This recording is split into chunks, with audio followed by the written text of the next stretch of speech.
My name is Lydia Tulenkova, and I'm a student at the University of Toronto, majoring in anthropology, material culture, and art history. And also, I'm the event director at Alpha Arts. Alpha Arts committed to helping humanities and social science students from academic choices, community activities, to background improvements and career planning. And I'm very glad to host the third interview in the Career in the Arts talk series. And today, we have a great opportunity to talk with the assistant curator of exhibitions at the Power Plants Art Gallery, Justine Khalil. So, hello, Justine. How are you doing Hi, today? I'm good, thanks. Thank you so much for having me. I'm really excited to be here and to speak to everyone about curating. Great. Yeah, Yeah. actually, I'm personally very excited about talking with you because I think in terms of my own career path, I would be interested in learning more about what job at the exhibition department is. Mm. And my first question, I wonder what the nature of your job is, what your job is about, what your duties. Yeah, it's a good question, and so essentially, my job is to assist the curator of exhibitions at the power plant, and the director of the power plant. So this can take all sorts of different forms, and the power plant is a fairly small institution. We have a fairly small team, so it really is a place where you get to interact with all of the departments, to varying degrees, but it's nice in a sense. And like a place like maybe the AGO or the National Gallery of Canada that has a huge staff, we're all working alongside each other and interacting with each other on a daily basis, which means that the assistant curator job is kind of multifaceted, and I do many different tasks. I think the main one is liaising with artists and with galleries, I would say, to bring their work to the gallery. So whether that's as an assistant curator on a show, so working alongside either the director or the curator of exhibitions, or curating a show as the curator of that show. A big part of it is just communicating, talking, being in touch and figuring out like what kind of work we're going to show, what the exhibition is going to be like. Working on the curatorial statement with the artist and with Josh Human, our curative education, and with Gaetan Verna. And so that, I think that makes up kind of like the core, but then there are tons of other duties and tasks that come with Mhm. that. So also talking constantly with our registrar, who's fantastic, to bring the artwork, if it's traveling from elsewhere, to bring it to the gallery. Talking to education about programming, and also often working on publications as well. Mhm. So we try and do a publication because we're a non-collecting institution. And so one of the legacies that we try and leave for artists, since we're not buying or putting their work into our collections, we don't have one, and we're often commissioning a lot of new pieces for the gallery space, a lot of which are site specific.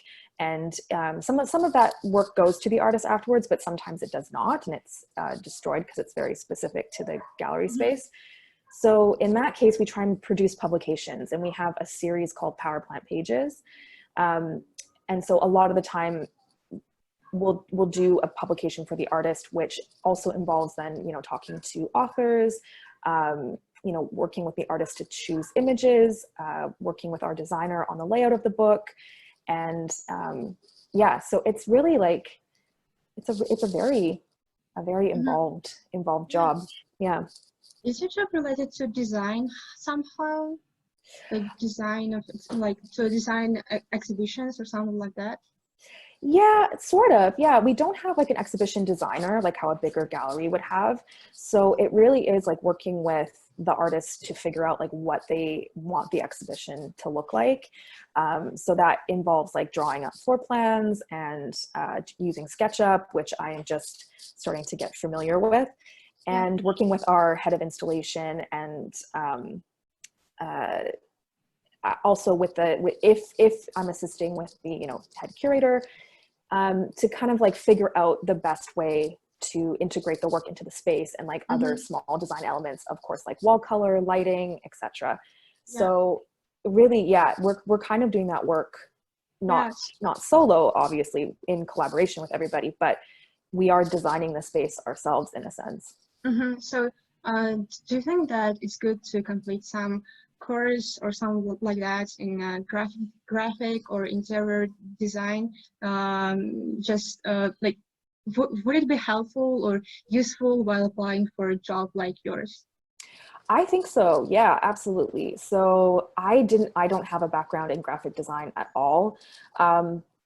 I did an art history degree and then a curatorial degree for my master's. So, and that wasn't part of the curriculum, but I think if you're able to, yes, absolutely. It's super, super helpful. So even just like knowing SketchUp, even having like basic SketchUp skills, or Illustrator, or, you know, Photoshop, any of those things can be hugely, hugely helpful. And I think that applies maybe to smaller centers like the Power Plant, or like an artist run center. At the bigger galleries, typically they will have departments that help design, you know, the space for you. And that's really great. And so then you don't really have to maybe worry about having those design skills so much. But I think if you're applying, you know, to smaller places, then it's immensely helpful for sure. It's something that I am actively trying to learn at the moment, because I've realized since being at the Power Plant how valuable it is. Yeah. And so this is really, I think this is really good experience. One not shouldn't have, but good to have, right? And yeah, it's kind of one of like those bonus things. If you have this skill, like it will help you. Like I don't think there's any question. It will definitely help you. It's not a bad thing to have. Yeah, but what about the mandatory, like the something essential experience one needs to have to be a creator of exhibitions? We'll talk about the experience later, but some general, like fundamental points you would say. That's kind of tricky, because I don't know if there's any just like one way to approach curating. So I chose to do a curatorial degree at OCAD, like for my graduate degree. And that was certainly helpful, I think. But I don't know that it's 100% necessary to do a curatorial degree in order to be a curator. You can also come at it from art history. You can come at it as an artist. I think there are just like multiple different ways to kind of come into that career. But I do think some things that you should have as a curator, or interests or skills, I suppose, definitely an ability to think critically. That's really, really important. And that can be learned, I think, in many different types of disciplines. And then, you know, reading really widely, following current events, like being in touch with the world, like what's happening in the world, and also your community is really important. So like being active and out there as much as you can, going to shows, but also like looking at what's happening internationally, you know, politically, economically, etc. Yeah. That's actually very interesting. I think that there are always different, like multiple approaches to some job, right? But let's get back to the description of your job just for a minute. I would like to ask you, what is the most interesting aspect of the job which inspires you? Oh, that's a great question. I would say learning from artists, honestly. So something that I really love about the job is getting to constantly talk to different people, maybe people that I typically wouldn't cross paths with, or get to see in my daily life or have contact with, from all over the world and all over Canada. And, you know, I learn so much from artists and from their work. And so I feel like it's like I'm just constantly learning about, you know, new things.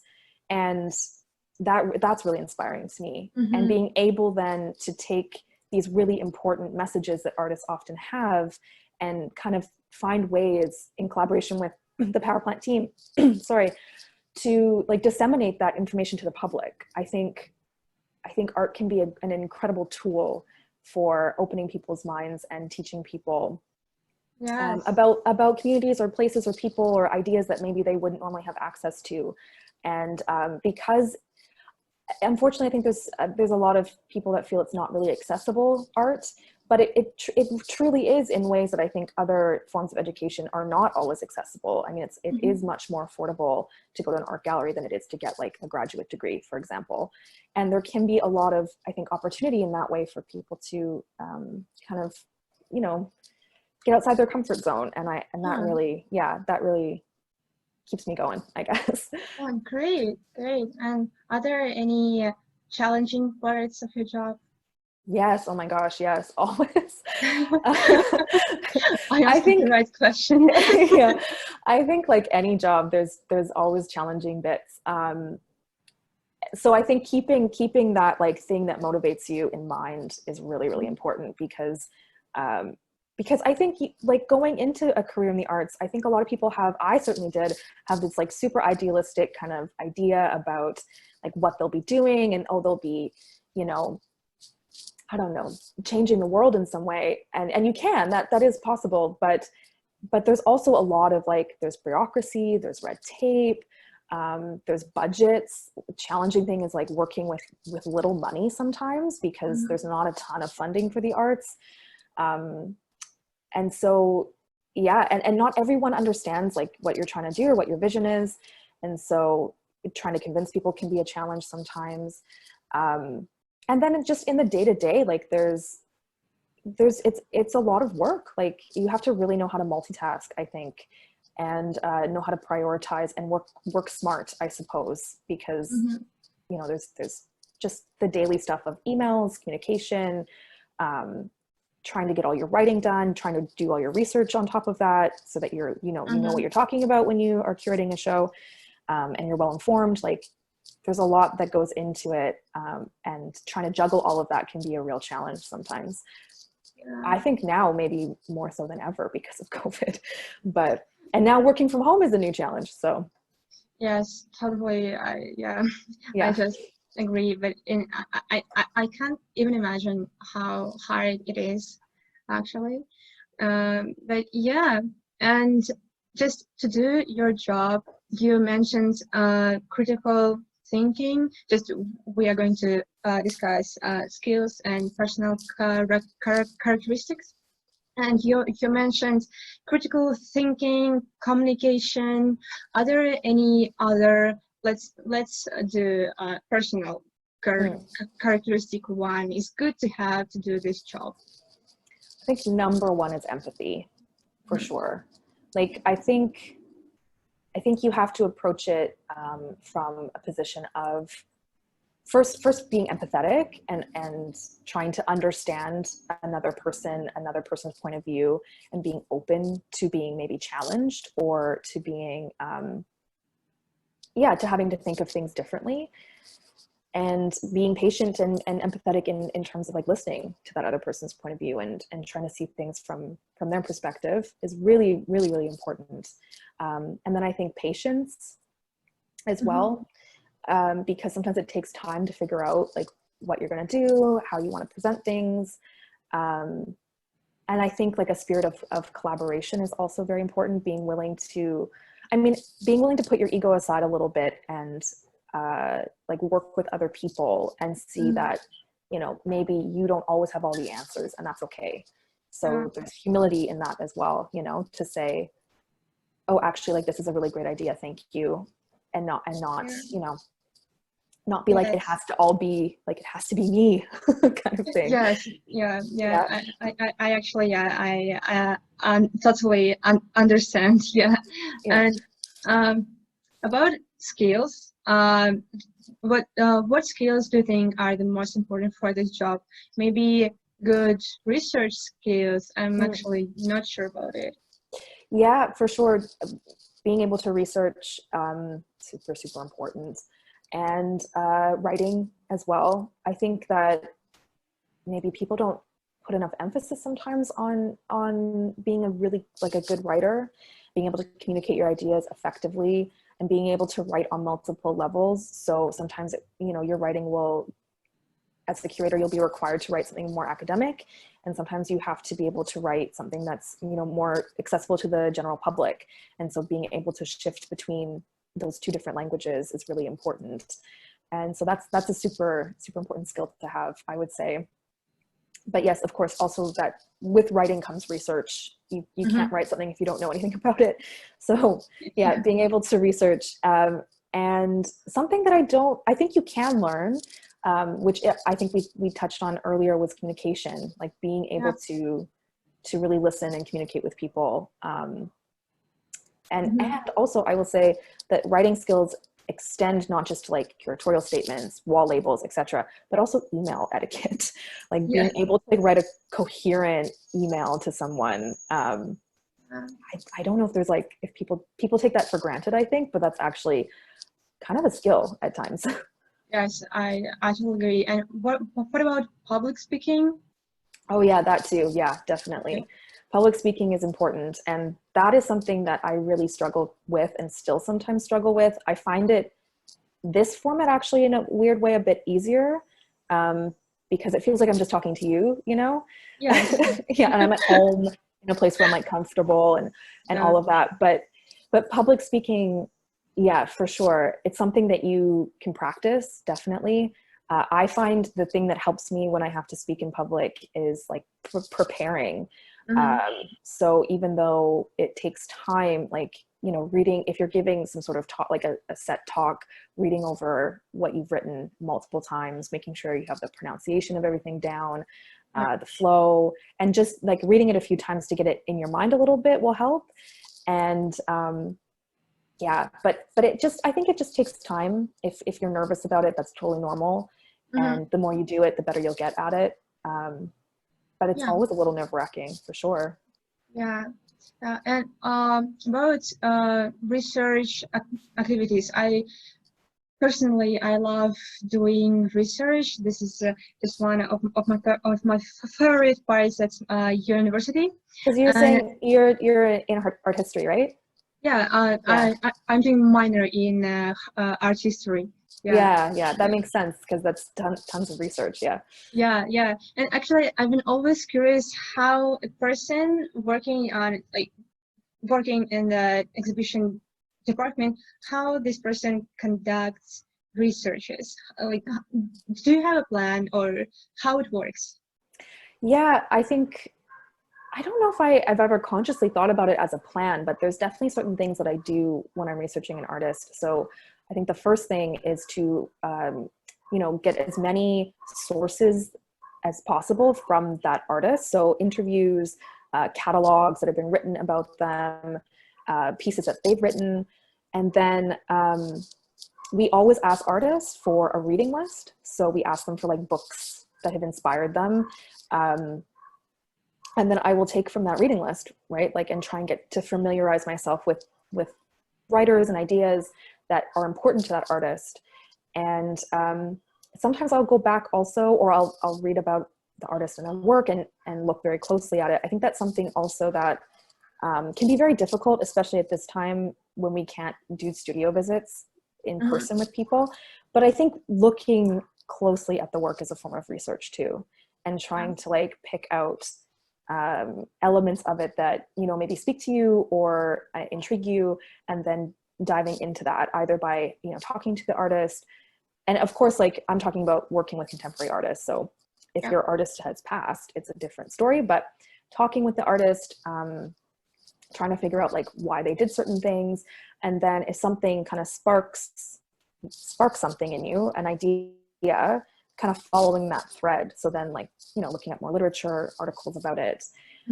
So it's kind of a three-pronged approach. It's like lots of talking with the artist to figure out, you know, what they're thinking, what their inspirations are, taking like actual sources that they give you and looking at them, and then doing your own research into like interviews, articles, and looking closely at the work, and kind of like sometimes drawing from your art history background as well, if that's what you have, to kind of make connections.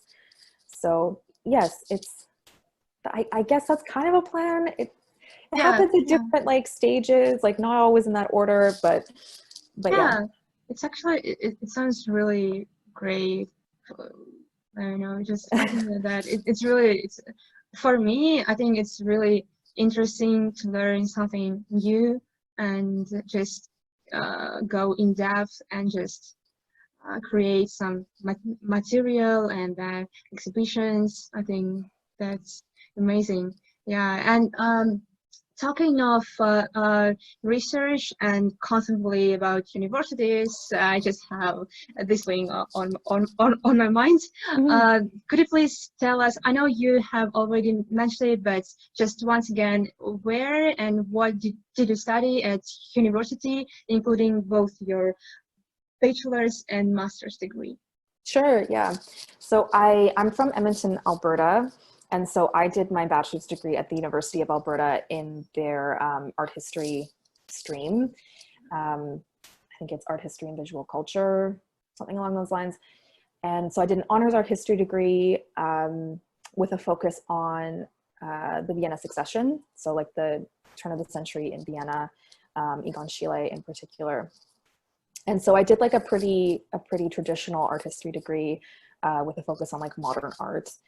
And I think it was in the last year of my degree. So I did two things while I was doing my bachelor's degree that I think kind of helped steer me in this direction. One of them was doing an exchange. It wasn't I guess not an exchange program, but the University of Alberta has a satellite campus in Cortona, Italy, which is in Tuscany, kind of like halfway between Rome and Florence, like super, super beautiful. I did 2 semesters there. So I got to actually like travel throughout Italy and Europe and look at, you know, in Italy, primarily Renaissance artworks and architecture. And then throughout Europe, looking at like modern and contemporary art, which was pretty amazing. And I was very, very lucky to do this. And then when I returned, I took a course that was actually a course where I got to curate a show with my classmates at the Telus Center Gallery at the U of A. They have this the U of A has this really incredible collection called the McTaggart Collection, and it's a really extensive collection of like Chinese art, including like robes, silks, scrolls, etc. And so we got to, under the direction of Lisa Claypool, curate this show, and that was the first time I'd ever curated anything. And I was like, this is really great. This kind of combines all of my interests, I guess. Research, writing, I get to look at art all day, which is wonderful. And I get to be a bit creative as well. And so, yeah, that kind of sparked my interest. And I took a bit of time off after school, after my bachelor's. I took, I think, I took like 3 years off. So I didn't go straight into my master's. I actually, out of high school, I took a year off, went and did my bachelor's. And I started actually my bachelor's degree, my undergrad degree, with in English, in literature. Yeah, and then switched it. You switched it, yeah? Yeah. So I guess this is like all to say that if you're feeling like you have taken a circuitous path to get to where you're at, it's fine. It's all good. And all of that kind of like wandering is helpful, I think, at the end of the day, because it gives you lots of different experiences, and you need to, you know, have those experiences, I think, to curate well. And so, yeah, anyway, I took some time off. I worked at the Art Gallery of Alberta as a gallery attendant for a year and a bit. I met a really good friend there, and we curated a show together. We just like were passionate about it and wanted to do it, and felt that the community, you know, was something we could give to the community. And so we curated a show in the basement of this like former bookstore. And yeah, and then just kind of did a couple more independent curatorial projects in Edmonton, and then decided I needed more experience, I just felt like it was important to expand my horizons a little bit more. And so then I applied to grad school, got into OCAD, chose OCAD, moved to Toronto, and did my master's in criticism and curatorial studies at OCAD University. Yeah. And so you mentioned that you like your first choice was English, but I'm curious, why did you switch it? Like, I'm just curious, what drew you into this field, in the field of art history, exhibitions? Yeah, I mean, I really enjoyed English. I really love reading and writing. So Mhm. it's not that I didn't like it. I felt that I did an art history class, like an intro art history class, and course, I guess I should say, and just like really, really fell in love with it. And I'd always been interested in art since I was like young. So I was lucky to have parents that took me to the art gallery in Alberta numerous times as a child. So I think that helped. And then I was also really interested in art myself. Like I did a lot of drawing and painting. I always took art classes from like, you know, elementary all the way up to high school.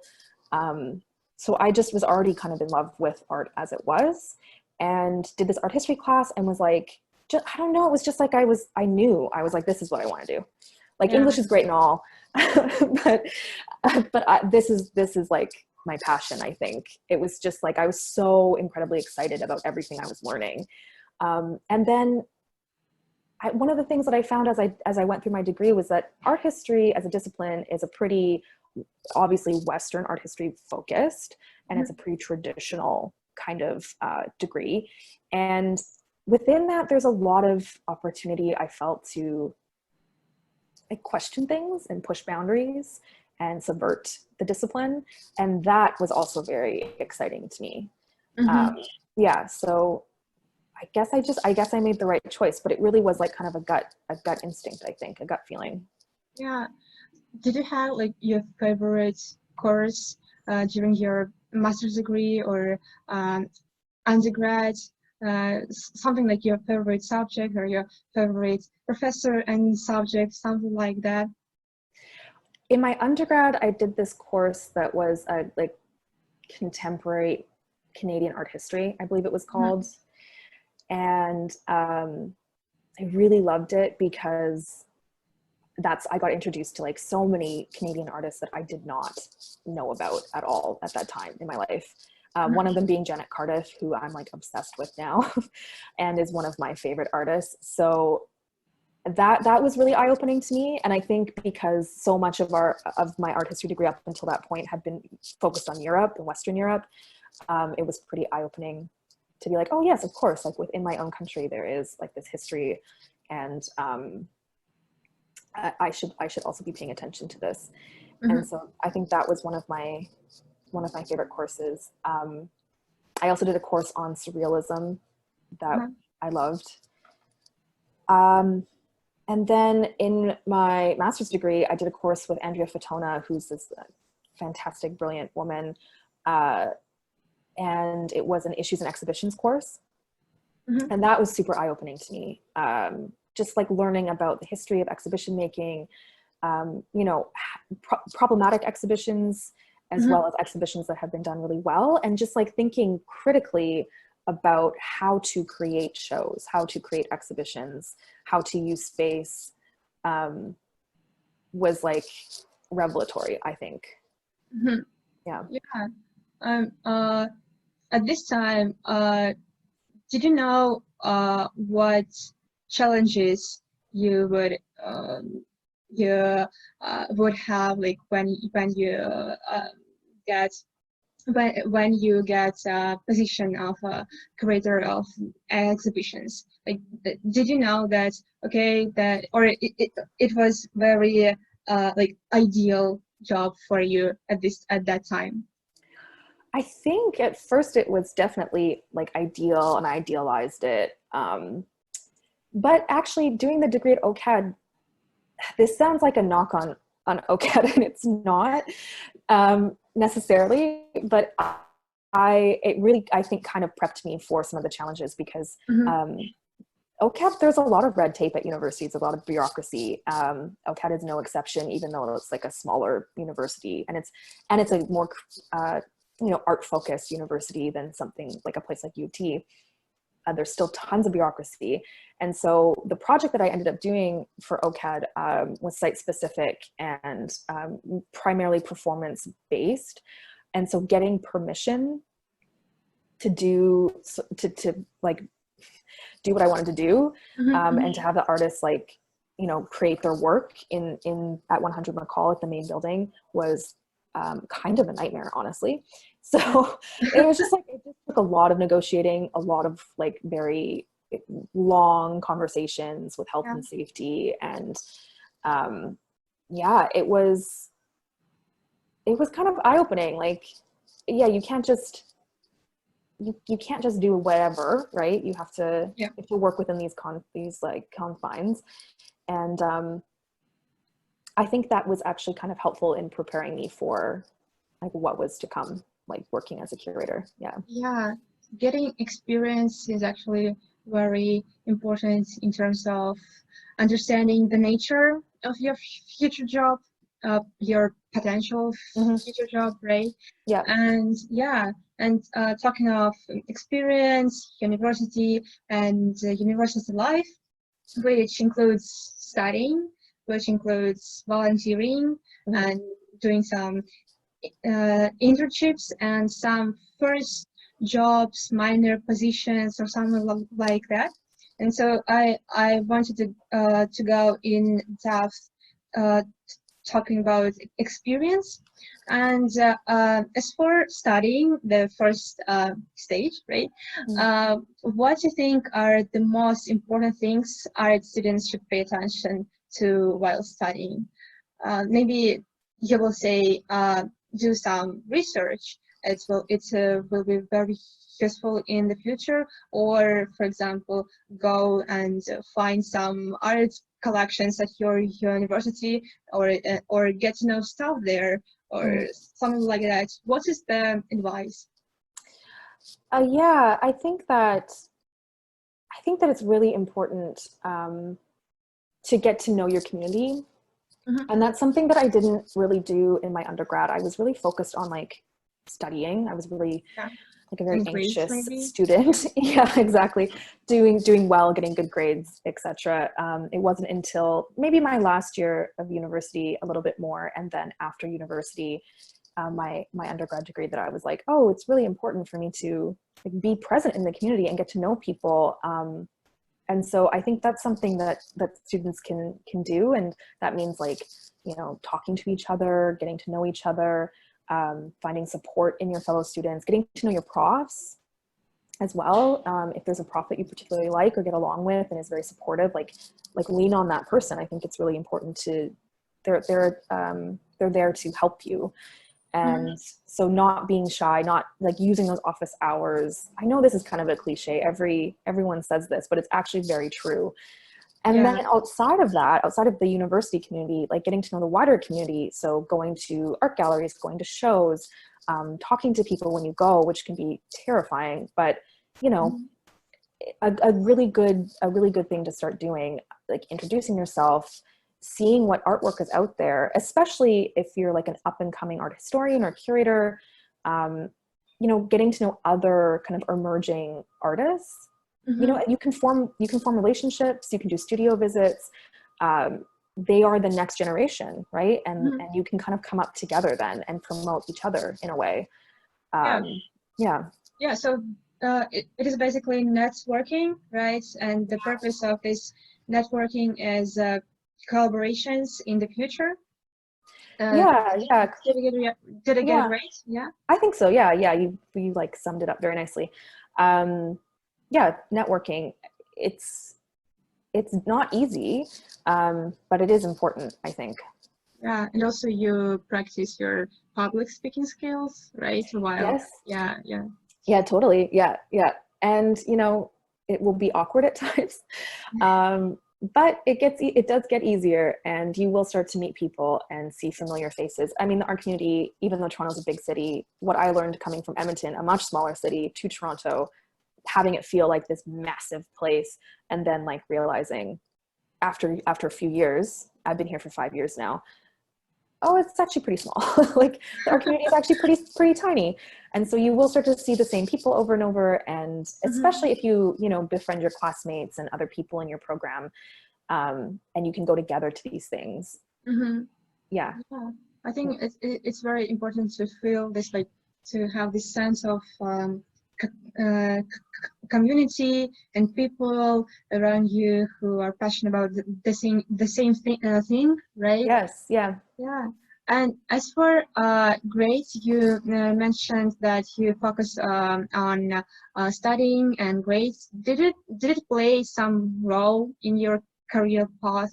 I mean, like good studying and getting excellent I grades. think I think so. I mean, this I could be biased, obviously, because I feel like it was worth it, I suppose. But I did, you know, I was able to go to Cortona, Italy because I had good grades. Like I Yeah. got a scholarship, not a huge scholarship, but I did get a scholarship to go. I also got a scholarship, a full scholarship to go and work as an intern at the Smithsonian American Art Institute after my degree, which I totally forgot about.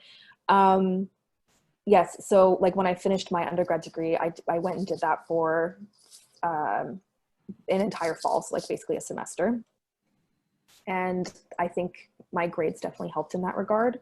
The fact Yeah. that I had, you know, obviously had shown that I studied hard and worked hard at what I do. And then getting into grad school as well, those grades were really Yeah. helpful. Yeah, Yeah. Yeah, yeah. just some people sacrifice their social life and they focus on grades and studying, and vice versa. Some other people sacrifice their grades and studying and focus on networking. But I think that the key is in balance, right? Yeah, which can be really, really hard to do. I don't think I was always balanced with it for sure. I think sometimes I definitely sacrificed networking in my social life in order to study and focus on Mm-hmm. grades. I guess it was what was familiar to me at the time. You know, I understood how to study. I understood how to do that, whereas networking did not come so easily. So I kind of pushed it off because it felt maybe more difficult. So maybe the lesson is if something feels like it's too hard or scary, like that, you should focus maybe on that. Just, Mm-hmm. just maybe focus a little more on it. You don't have to like all of a sudden do this total course correction and like go in the complete opposite direction. But yeah, usually things that feel scary are the things that we kind of need to work on, I think. Yeah. Yeah. Yeah. And then again, so we talk about studying, grades, and then moving on, and then we have the next stage, which is volunteering and doing some internships, right? So you kind of mentioned it already, but could you please tell us more about your volunteer positions, for example, in Toronto or somewhere in the world? What role did it play in your career path? Maybe Mm. you gained some very useful skills. Maybe you build really strong networking skills and got to know people. What was the most important thing in your volunteering? Yes, I think that getting to know people and building some of that networking is one of the most important things about the volunteer work that I did. Mm-hmm. And just, yeah, getting to understand the inner workings of the arts a little bit better. So in Edmonton, I volunteered for the Works Art and Design Festival for a number of years. And I was like I guess it's kind of like a gallery attendant. I can't remember the exact title that they gave us, but you essentially, you rotate between different pavilions and talk to people about the work that's there. So you kind of answer their questions, you hand out like flyers, etc.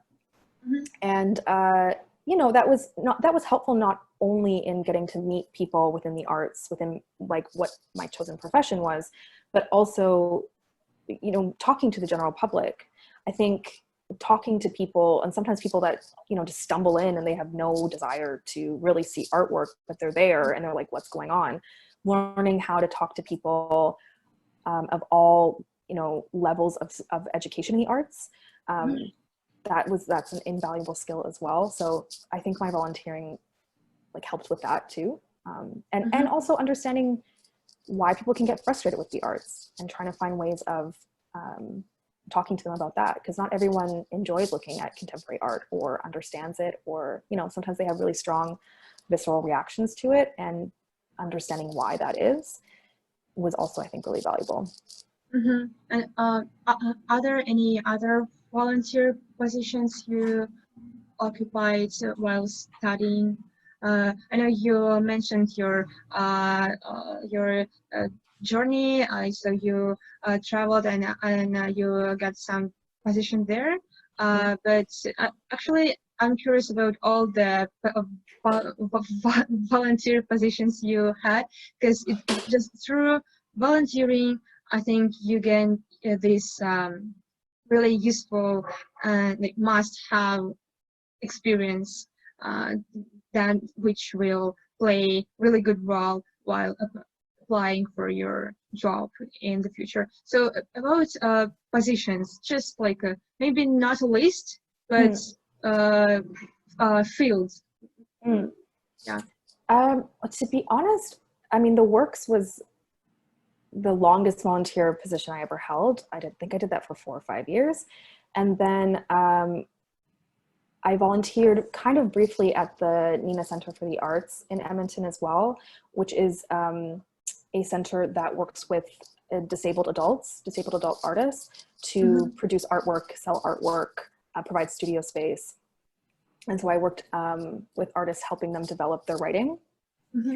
I did that right before I moved to Toronto. And I mean, that was a super valuable experience as well, obviously, as any volunteer experience is. And then I also volunteered when I was in Washington, D.C. for the Renwick Gallery, helping facilitate some of their public programs. So while I was doing my internship at the Luce Foundation Center, which is in the Smithsonian American Art Museum, I also volunteered for the Renwick, which is a craft and design museum. And I think that was helpful in the sense that I got to see like different types of public programming and how they work, as well as, of course, like meeting new people. But I have to admit, I haven't really volunteered anywhere in Toronto. I guess that's not entirely true. I am currently a text message relay volunteer for I Don't Know More, but in terms of like going places, like within the arts, volunteering within the arts, like physically, I haven't done that. Yeah. Which is maybe terrible. You actually touched on a topic I want to talk to you about. I mean, volunteering while working, because I would like to also touch on this topic regarding the idea of not making money is not appealing for many people, right? Yeah, understandably. Yeah, and what do you think about still volunteering while working at job? I think if you have the time, I think it can be really valuable. And I think people should think very hard about where they want to spend their extracurricular time or their extra time outside of work. Often jobs in the arts are super demanding. And so you're not always working just a 9 to 5. And sometimes then finding the hours to volunteer can be really hard, which is why, like for me, when I signed up for I Don't Know More to be a volunteer, I didn't get contacted for I think a couple years, and then they finally contacted me and said, could you be a text message relay volunteer? And I said, yeah, for sure, because this is also, you know, I believe in the cause. First of all, it's important to me, and then it's, you know, you're sending text messages to like their contacts, so it's not super labor intensive. And so working full-time at the power plant, where, you know, it's a lot of work. It's time and energy consuming. I can imagine. Yeah, exactly. I think it's still important to volunteer, but people do need to realize their limitations, especially when it comes to their time. And so choosing the right organization is really important, or the right thing. So that, I think another thing to remember when you're volunteering is that you have to be present, and you have to be like willing to do the work. So if you're volunteering just for your CV and that's all you care about, and you're not really there, like you're not helping, and then don't do it. That's right. Yeah, because like organizations like I Don't Know More, other arts organizations need that help. And yes, you're not getting paid, and that's not always available to people, and I totally understand that. But if you are able to work a little bit without getting paid, I think it's super important and valuable. And also, yeah, but just choose the right thing and be able and be honest with yourself about putting like what kind of time commitments you have, because you don't want to do, I don't think you want to do a half-assed job. It's not nice. Yes, Yeah. that's true. Yeah, and talking of jobs, so we are moving on to the third stage, the third step, which is job and minor positions, and the first like official job, which is somehow related to the field you chose, right? So what was your first job, which is a official like full time, not while at the university, but after your graduation? What was your first job? Because this is basically the idea. A lot of a lot of art students just are terrified about the idea of getting the first job, because it really depends on your experience, on your resume, volunteering positions, sometimes grades, and degrees sometimes. So yeah, I'm really curious about your first job and how did you get it? So do you mean my first job after my undergrad degree or my graduate degree, or both, I guess? Oh, actually, yeah. So you had this. Sorry, I'm sorry. Uh, Okay. so yeah.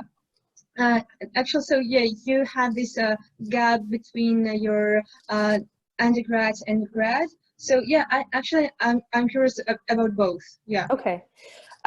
Yeah, so I did take a number of years off between my undergrad and graduate degree, and I kind of had two jobs. Mhm, So I worked, I would say my first arts related job after my undergrad was at the Art Gallery of Alberta as a gallery attendant. mhm, But that was not a full-time job. So I also worked, I did a number of different things, but one of the things I did was I worked full-time for a while at a place called Crystal Glass. So I had a non-arts related job, and I actually had worked at this place throughout like most of my undergrad as well.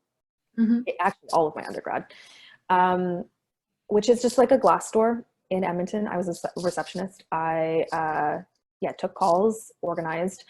I think it helped me though, because I really learned how to multitask. I was like the only receptionist. It was a very busy place. We installed glass in houses and cars. I learned a lot about glass, know all about it, which actually in the arts is kind of useful at times. And yeah, so I guess this is also to say, like, if you're not immediately getting a job in the arts, it's okay. And like, you can take skills from jobs outside the arts and apply them to your future arts job. It's possible.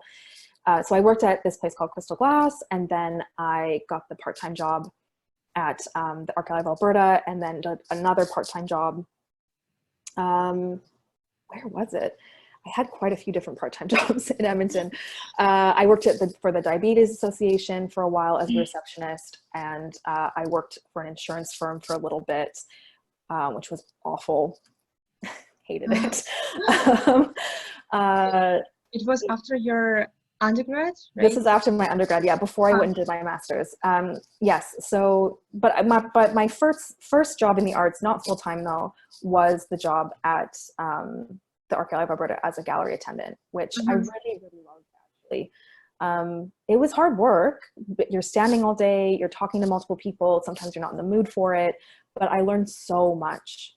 And just actually being, because even as a curator, once you curate a show, you're on to the next thing. You're not spending hours upon hours in the exhibition space, which is actually really like lovely to do. So I felt like I got to know artwork in a really intimate way, which I don't think like that wouldn't have been possible had I not been a gallery attendant, because I was spending literally hours upon hours just like in the space looking at these works and talking about them with people. So Mhm. really, really loved doing that. And then, yeah, and then worked at non-arts related jobs to save money to go back to grad school. And then went to grad school. After I graduated from that, I feel like I was very lucky. I worked as a research assistant for Gerald McMaster for about a year, Mhm. maybe a little less. And then I got the job at the Power Plant as the curatorial fellow. Yeah. And from there, I moved into the assistant curator position. So Yeah. that it's still kind of shocking to me that that was the trajectory, because I feel very, very lucky to have, you know, basically gone from university to a job, like a Mhm. career in the arts, which is what I really always wanted. So yeah, Yeah, yeah. this is actually very great and exciting transition between school and then job and then again school and then eventually the position you're currently occupying, which is the assistant curator of exhibitions. It is actually really, really great. Yeah. And So so, thanks. Yeah. huh? Excuse I me? just said thank you. Oh, yeah, No, I just sure. said thank you. Yeah. Yeah. Uh, so yeah, I think that now we have a few minutes for questions. We have a couple of questions from our audience.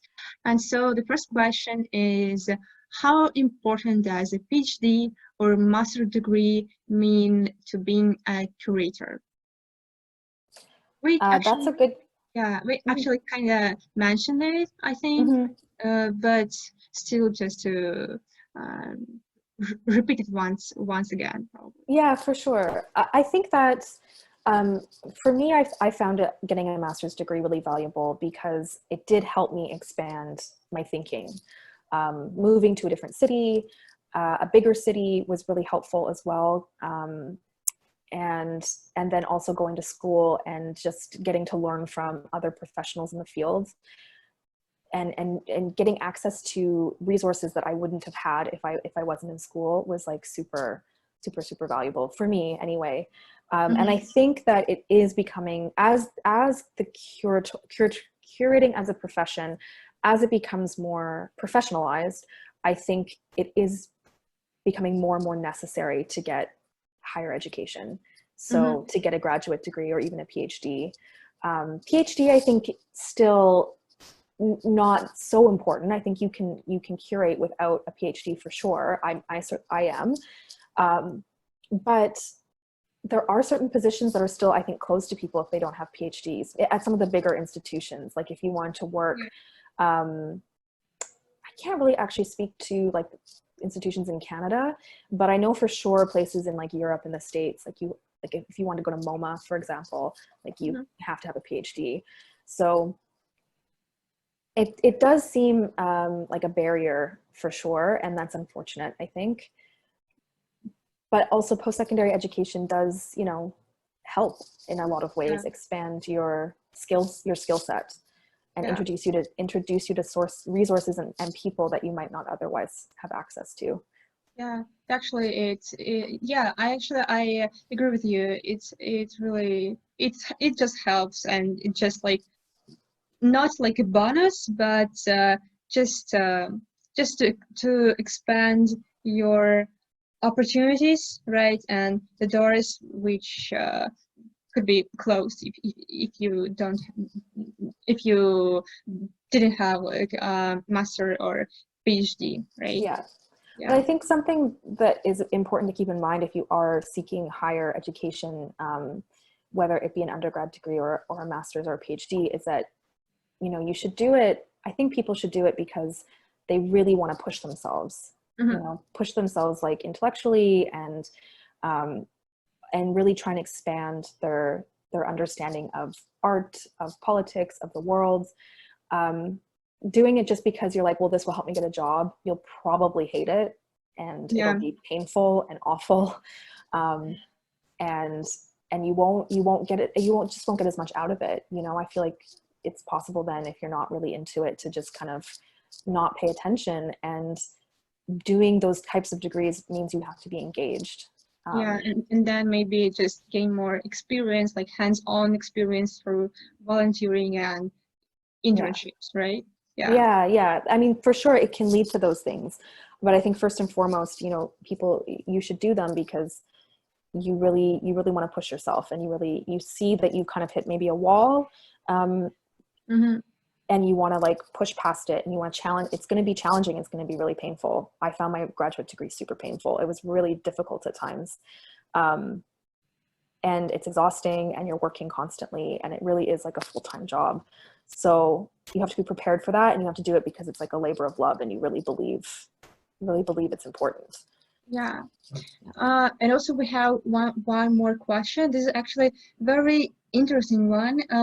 What's your opinion about freelance creator? I'm not sure about the definition of a freelance uh, creator, but it's actually very interesting. I understand a freelance curator to be someone who doesn't work within an institution and kind of pitches projects independently to different institutions or applies for grants. For example, like the Year of Public Art that's happening next year, and the city of Toronto is giving like a ton of money for people to curate public art projects. Like I would think a freelance curator could apply for that kind of grant with an artist or a project in mind and then curate that. So yes, that's to say that I think that it's great. I think it's great. I don't think it's a bad thing at all. If you're able to do it, because I think it's a more precarious position, obviously financially, because you're not always guaranteed to have an income. But I think if you're able to, whether you're working part-time and then freelance curating, or full-time freelance curating, or if you're super, super lucky, just freelance curating, I think it's great. I think it can be a way of introducing artists and ideas to institutions that maybe they wouldn't typically look at or see. And also it provides you a little bit more freedom, to do more experimental things that maybe within an institution, there might be more red tape or bureaucracy, or it could be more difficult to do, or just take way more time. So I think there are perks to it for sure. Yeah. Okay, that's great actually. Yeah, and I think that's the whole time we have for questions. And if there are any other questions remain, feel free to email at ghuman, it's HEUMAN, at thepowerplant.org. So yeah, I'd like to thank Justine for this amazing conversation. Thank you. It was my pleasure. Thank you so much for having me. I really appreciate it. I really enjoyed it, yeah. And thank you so much for joining us today. And once again, today we talked with the career creator of exhibitions at the Power Plant Art Gallery, Justine Khalil. And my name is Lydia Tulenkova. I'm the event director at Alpha Arts. And I would like to thank the Power Plant Art Gallery for this opportunity to host 2 out of 4 interviews in this wonderful talk series. And as for the last interview, which my colleague will host on August 11th, we'll talk with Jamie Eisen, who is the marketing and communication manager at the Power Plant Art Gallery. Once again, thank you so much. Stay tuned and have a wonderful day. Thank you.